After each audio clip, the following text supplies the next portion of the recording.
नमस्कार, मैं हूं विवेक और मैं हूँ सोनिया। हमारे इस खास विश्लेषण सत्र में आपका स्वागत है। आज हम एक बहुत ही दिलचस्प और थोड़ी विवादित चीज पर चर्चा करने वाले हैं। एक मशहूर आईवेयर कंपनी की लीक हुई पॉलिसी और उससे जुड़ा पूरा बवाल। बिल्कुल। और हमारा मकसद किसी को सही या गलत ठहराना नहीं है, बल्कि इस पूरे विवाद को समझना है।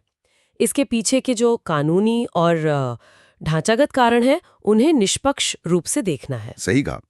तो जरा सोचिए, एक ऑफिस का माहौल है, वहां एक कर्मचारी को कंपनी के लोगों से मैच करने के लिए अपना धार्मिक लिबास पहनने की खास इजाजत मिल जाती है। हाँ, और उसी सेम ऑफिस में किसी और को अपना कलावा उतारने को कह दिया जाता है। वाकई ये तो बहुत अजीब है।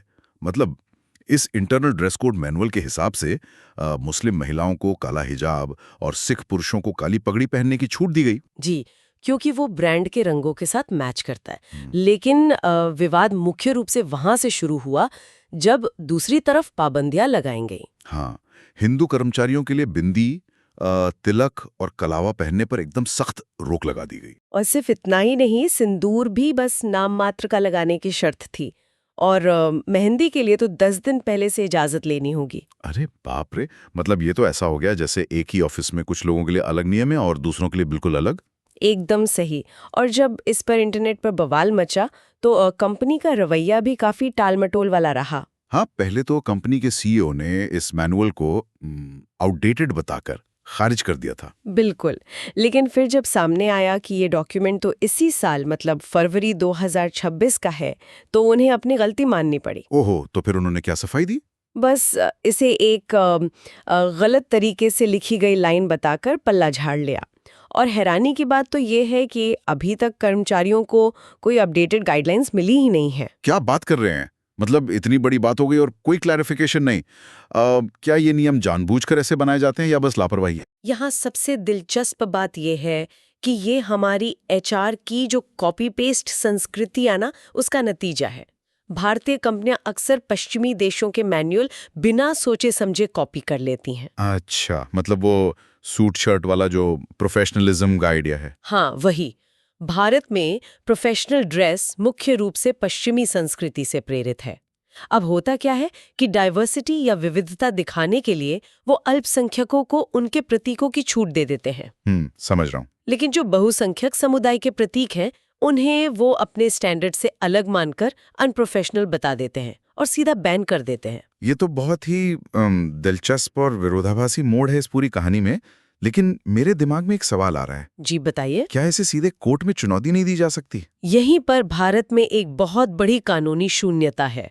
हमारा संविधान जैसे आर्टिकल 14, 15 और 16 सिर्फ सरकारी और सार्वजनिक क्षेत्र में धार्मिक भेदभाव को रोकता है। अच्छा, तो प्राइवेट कंपनियों पर ये समानता के नियम लागू नहीं होता है? जी नहीं, सीधे तौर पे प्राइवेट सेक्टर पर ये लागू नहीं होते। और अगर कोई आईपीसी की धारा 153B के तहत केस करना भी चाहे तो बहुत मुश्किल है। वो क्यों? उसमें क्या कानूनी पेच है?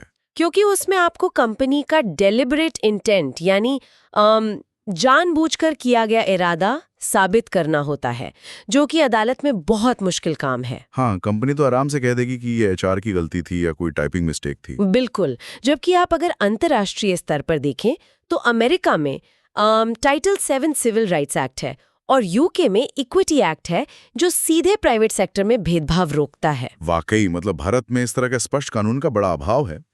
तो ये पूरी चर्चा हमें ये समझने में मदद करती है कि कॉर्पोरेट नीतियां कैसे इन कानूनी खामियों का फायदा उठाती हैं। एकदम सही कहा आपने। ये सिर्फ कपड़ों का मुद्दा नहीं, बल्कि एक बहुत बड़ी ढांचागत कमी है। तो अब एक बहुत ही सोचने वाली बात है। हाँ, अगर भारतीय प्राइवेट कंपनियां पश्चिमी देशों के ड्रेस कोड और एचआर नीतियों की हूबहू नकल कर सकती हैं, तो क्या प्राइवेट सेक्टर को जवाबदेह बनाने वाले पश्चिमी देशों के सख्त कानूनों को भी यहाँ लागू नहीं किया जाना चाहिए? ये वाकई एक बहुत ही गहरा सवाल है जिस पर विचार किया जाना चाहिए। बिल्कुल। आज के लिए बस इतना ही। मिलते हैं अगले वीडियो में।